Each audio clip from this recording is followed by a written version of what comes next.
Silahkan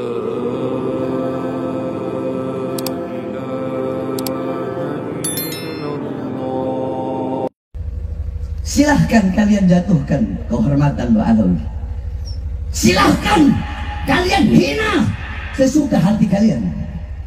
Diamnya para Ba'alawi, diamnya para Ba'alawi atas orang-orang yang hina itu adalah suatu jawaban, saudara-saudara, bahwasanya auman singa terlalu mahal untuk membalas gonggongan anjing-anjing, saudara-saudara. Saudara-saudara, kami Ba'alawi bagaikan kayu gahru, yang dimana kayu gahru semakin dibakar semakin semerbak wanginya.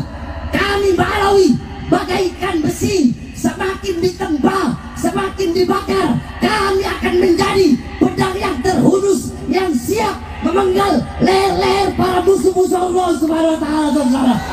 Yang duruna ilal ummati bi'ainir rahmah, mereka akan menatap umat ini dengan pandangan kasih sayang. Ahlul bait Nabi itu mandang kita ini sayang. Ahlul bait Nabi itu kalau melihat Parman, melihat saya sayang, karena Suparman umat Nabi. Bukannya Suparman dicaci maki, diancam-ancam mau dibunuh. Nih lihat di WA saya, ancaman begitu banyak, orang mau membunuh. Dia ngaku ahlul bait Nabi. Ya, kita mengatakan mati ajal.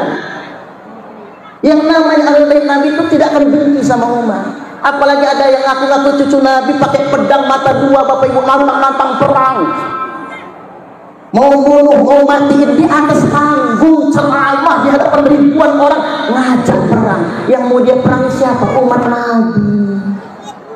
Kalau dia memang cucu Nabi, nggak mungkin dia lakukan itu semua. Umat Nabi yang marhaban tadi nangis semua. Coba kita marhaban tadi nangis semua kan? Saking rindunya kita kepada Rasulullah, saking cintanya kita kepada Rasulullah. Nah, kita yang sangat cinta ini kemudian dipersekusi. Di Karawang, sahabat Banser bengok semua, dihajar oleh orang-orang yang mengaku sebagai anak buah cucu Nabi. Mobil Kiai Ihsan Badawi, Romi Suriah dihancurin, dihajar, Bapak Ibu, dipersekusi. Apa ini cucu Nabi? Ini saya perlu ingatkan, sadarlah. Kapan lagi kita sadar? Jangan sampai sedemikian rupa. Ada lagi yang ceramah depan umatnya, depan pengikutnya, Anda membentuk pasukan berani mati, kami akan bentuk pasukan berani matiin. Dia nggak sadar dengan itu semua. Jadi umat ini harus dipandangkan dengan pandangan kacamata kasih sayang. Yang duruna ilal ummati bi'ainir rahmah, memandang kepada umat itu dengan pandangan kasih sayang. Itu yang terpenting buat kita semua, Bapak Ibu. Karena Nabi itu sangat cinta. Baik, ini anak-anak hadrah biasa baca ayatnya. Laqad ja'akum rasulun min anfusikum. Sungguh telah hadir di tengah-tengah kalian semua rasul, seorang utusan min anfusikum, dari jenis kalian. Maksudnya bukan malaikat, bukan dari jenis jin, Pak. Maksudnya jenis manusia juga, yakni Nabiullah Muhammad sallallahu alaihi wasallam. Apa bedanya Nabi sama kita? Di sini disebutkan 3 sifat. Azizun 'alaihi ma 'anittum.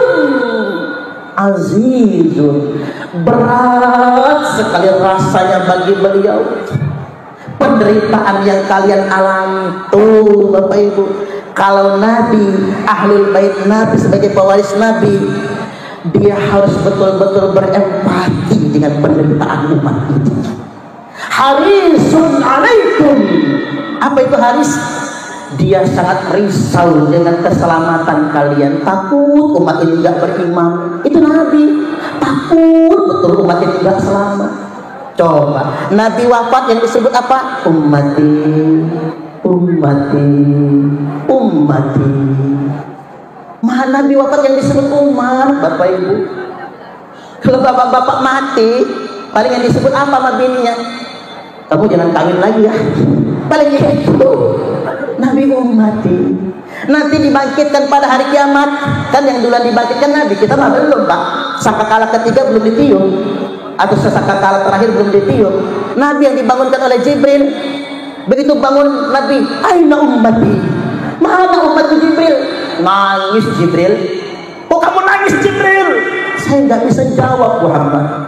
Inilah yang saya paling takuti. Engkau bertanya di mana umatku, tapi aku tidak tahu apa-apa. Karena Jibril itu baru dihidupin. Nabi takut betul umatnya masuk neraka. Ternyata memang belum dihidupkan, Pak. Begitu semua sudah dibangkitkan, kita dibariskan di padang mahsyar, ada sosok yang sibuk membagikan air minum. Satu-satunya, nggak ada yang lainnya. Siapa? Dialah kanjeng Nabiullah Muhammad sallallahu alaihi wasallam. Sibuk bagiin air minum. Saat orang nafsi-nafsi mikirin awake dhewe, Pak, Nabi bagikan air minum.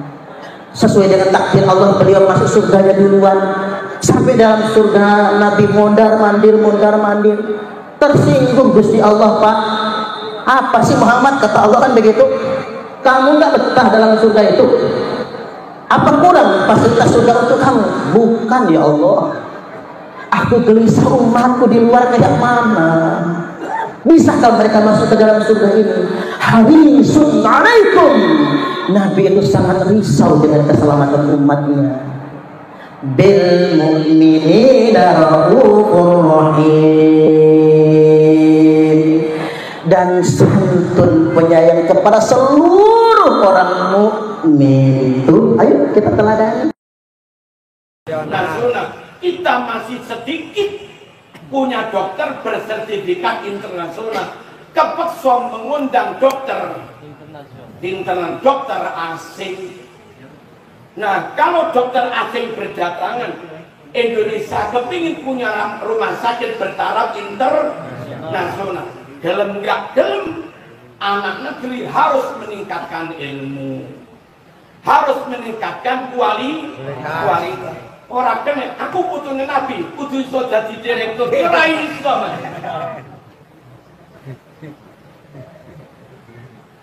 Ente cucu Nabi apa aneh yang cucu Nabi? Kalau saya jadi penyidiknya tak jawab, aku cucu putunya Nabi, kon gak cucu. Halo. Saya bukan cucu Nabi, kamu juga bukan kate lapo ini. Zaman koyo ini kok ngumpul-ngumpul nih. Nah, ilmu.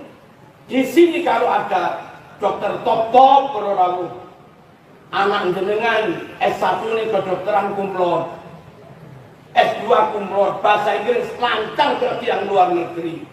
S3-nya ambil nyuwun sewu, misalnya teng Harvard. Lalu spesialis ambil teng mriko, tentu dengan biaya tinggi.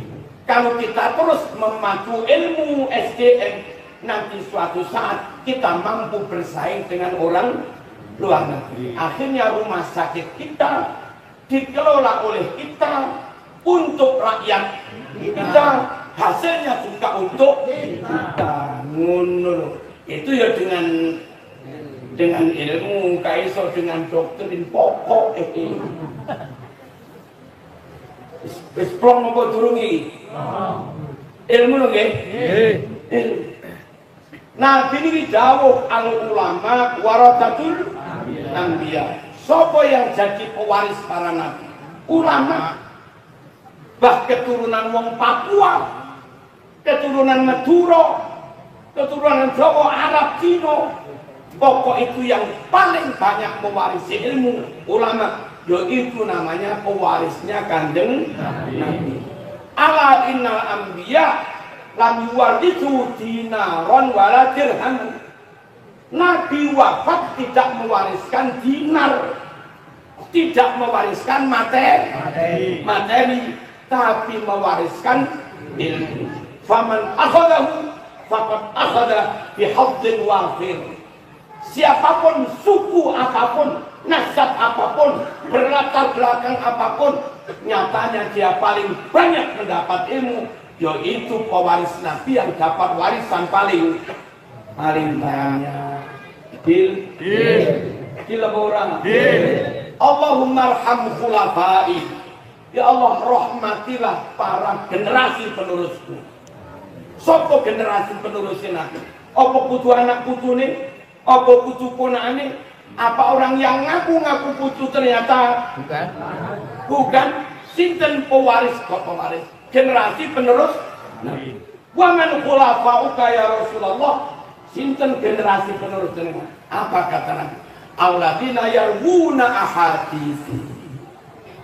Mereka-mereka yang meriwayatkan menyampaikan hadisku, ilmu dari Kanjeng Nabi. Kula matur dikit. Napa niku? Para nabi mewariskan ilmu. Ulama mewarisi ilmunya para nabi. Kok enggak ulama mewarisi ilmunya Nabi Muhammad? Kok enggak ini? Tapi warathatul anbiya mewarisi para nabi. Nah, krono ulama niku mewarisi ilmunya para nabi. Donga dongane Kanjeng Nabi dibaca Rabbana atina fid dunya. Donga dongane Nabi Ibrahim diwaca Rabbana inni askantu min dzurriyyati biwadin ghairi dzar'in 'inda baitikal muharram. Donga dongane Nabi Nuh ya diwaca. Wong ulama itu mewarisi ilmunya para nabi. Wa qila ya ardu bla'i ma'aki wa ya sama'u aqli'i wa ghidal ma'u wa qudiyal amru wastawat 'alal judi wa qila bu'dal lil qaumil zalimin. Dongane ashabul kahfi ya dilakoni. Rabbana atina min ladunka rahmah wa hayyi lana min amrina. Dongane Nabi Yakub ya diwaca Rabbana hab lana min azwajina wa dhurriyyatina qurrata a'yun waj'alna lil muttaqina Rabbi habli minas sholihin. Dongane Nabi Ibrahim. Dongane Adam ya diwaca Rabbana zalamna anfusana. Dongane Yunus ya diwaca la ilaha illa anta subhanaka inni kuntu minadh dhalimin. Dongane Musa ya diwaca Allahumma lakal hamdu wa minkal farq wa ilaika mustaka wa anta musta'an fala haula wala quwwata illa billahil aliyyil azim. Dongane Nabi Khidir ya diwaca Allahul kafi rabbunal kafi qasadnal kafi. Sunatan ya dilakoni ndak kuwi ajarane Ibrahim. Manasik haji umroh balang jumroh ya dilakoni kuwi ajarane Nabi Ibrahim. Kurban ya dilakoni lek duwe duwe. Ora kuwi ajarane Ibrahim. Iku lho ulama warathatul anbiya. Mboten namung mewarisi ilmunya Nabi Muhammad sallallahu alaihi wasallam. Tapi lebih dari itu mewarisi ilmunya nabi-nabi dulu. Donga dengan bahasa Ibrani ora apa-apa. Ya ngahidin ahyan sarohia mau tak potong bikin. Jibril an yamini wa Mikail yasari wa Israfil amami wa Israil warani faman takalam bil qada hajati. Ora apa-apa.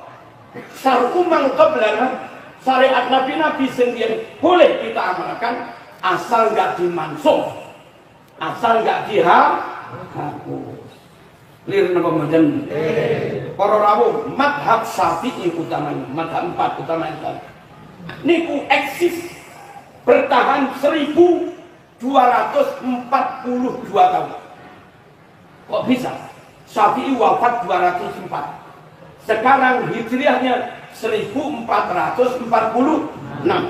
Hari ini sejak wafatnya Syafi'i 1242 tahun yang lalu.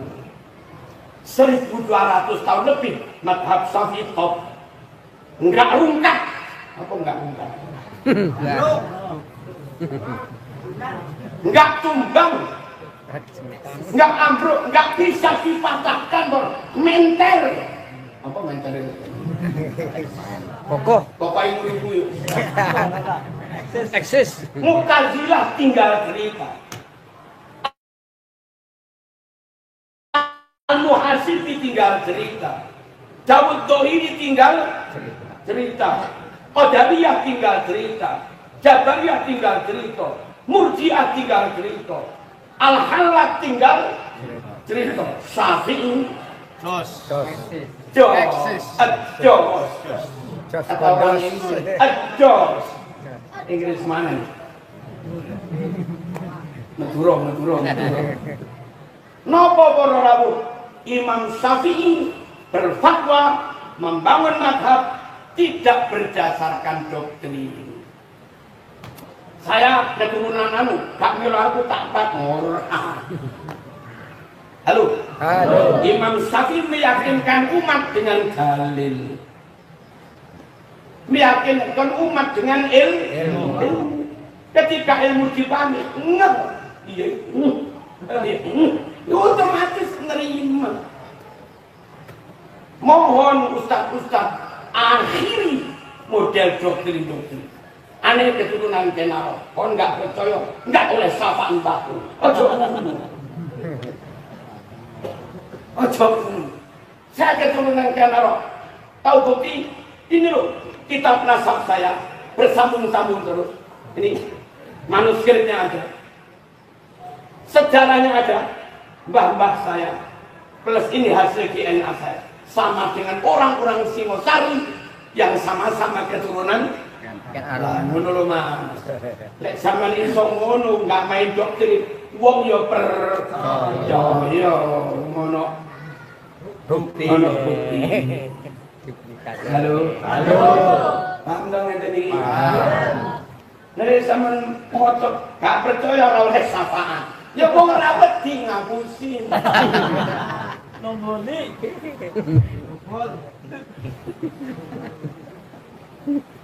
Madhab Syafi'i top bertahan sekian tahun karena berdasar ilmu nyata. Saya tak memberi contoh 2 atau 3 bahwa fatwa-fatwa madhab Syafi'i didasarkan. Kenapa banyak kiai di madhab Syafi'i nggak mewajibkan jenggot panjang? Padahal hadisnya nyata. Akful liha wa qussus sawari. Panjangkan jenggot, potong kumis. Secara harfiah kalau perintah berarti wajib. Tapi kenapa kiai NU madhab Syafi'i kok mengatakan tidak wajib? Karena ilmu. Panjangkan jenggot dan ada wawu atau akful liha wa qussus sawari. Panjangkan jenggot dan potong kumis. Karena atau hukumnya harus sama, setara. Kalau ini wajib, ini wajib. Kalau ini nggak wajib, ini juga tidak wajib. Sementara dalam hadis Sahih Muslim, Nabi menyatakan potong kumis itu nggak wajib. Itu fitrah. Maksudnya fitrah kebiasaan manusia. Rizih kedawan, kuku kedawan. Nabi dawuh al-fitratu khamsun. Fitrah itu ada 5, potong kuku, jabuti, rambut ketiak, sikat gigi, potong kumis, terus ini nyukur ini. Nabi sendiri menyebutnya bukan wajib syar'i. Potong kuku bukan wajib, rambut ketiak dicabut juga tidak wajib. Ini juga tidak wajib. Nah, kalau ini nggak sampai wajib potong kumis ini, maka panjangkan jenggot juga tidak sampai wajib. Wong atof kok. Jadi lo itu namanya dalalatul iktiron. Lafaz isim yang atof diberi hukum yang sama karena atof pakai wawu. Contoh, madhab Syafi'i, Imam Syafi'i, hukumnya zakat kuda itu wajib apa enggak? Zakat sapi ada dalilnya, zakat kambing ada dalilnya, zakat unta ada dalilnya. Bahwa keledai khimar nggak wajib zakat ada dalilnya. Tapi kuda ini nggak disebut. Khimar nggak wajib zakatnya ada dalilnya. Unta sapi wajib zakat ada dalilnya. Jaran kau no dalilnya. Jaran ini melok sendi. Melok sapi unta berarti wajib zakat, atau melok khimar keledai berarti nggak wajib zakat. Ada sinyal isyarat. Imam Syafi'i pintar menangkap. Quran mengatofkan kuda dengan khimar, tidak pernah mengatofkan kuda dengan sapi atau unta. Ayatnya wal khayla wal bighala wal hamira litarkabuha wa zinah. Wal khayla jaran, wal bighala keledai, wal khimara khimar litarkabu supaya kamu bisa menjadikan kendaraan. Ternyata khimar, keledai, jaran itu disebut atof. Nah, kalau menurut hadis keledai nggak wajib zakat, khimar nggak wajib zakat, berarti jaran juga nggak wajib zakat. Dan itu ulama lain menerima argumentasi kayak begini. Ketika fatwa dibangun berdasar ilmu, langgeng bororohku, mana dalilnya? Udah nggak wajib zakat, pokok nggak wajib. Dalilnya mana? Pokok nggak wajib. Nggak mana tak kampleng. Nggak iso kok main doktrin.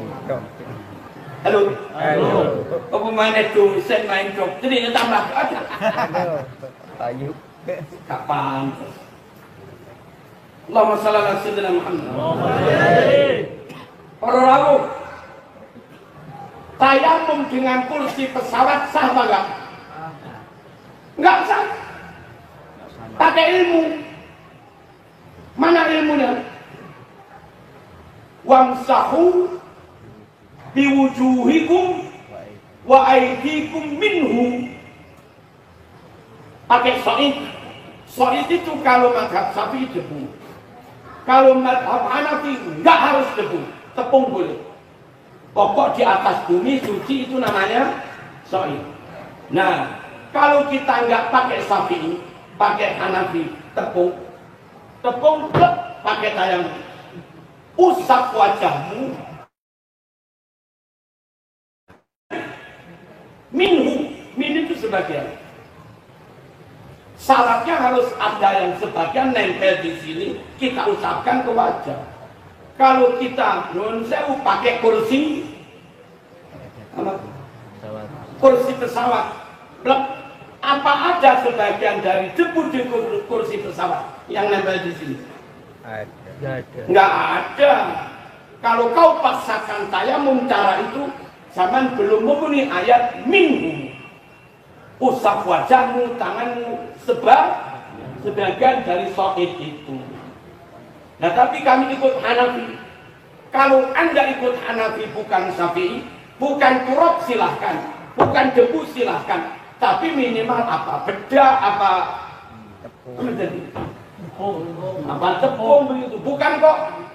Kalau kursi pesawat kalau yang nempel belas itu belum memenuhi unsur perintah minum. Dulu ada orang bilang begini, orang Yahudi bisa masuk surga, orang Kristen bisa masuk surga. Alasannya min pada surat Al-Bayyinah itu min tabi'in. Innal ladzina kafaru min ahli kitab wal musyrikin fi nari jahannam khalidina. Semua orang kafir min ahli kitab. Katanya min itu min tabi'in, sebagian dari Yahudi Nasrani.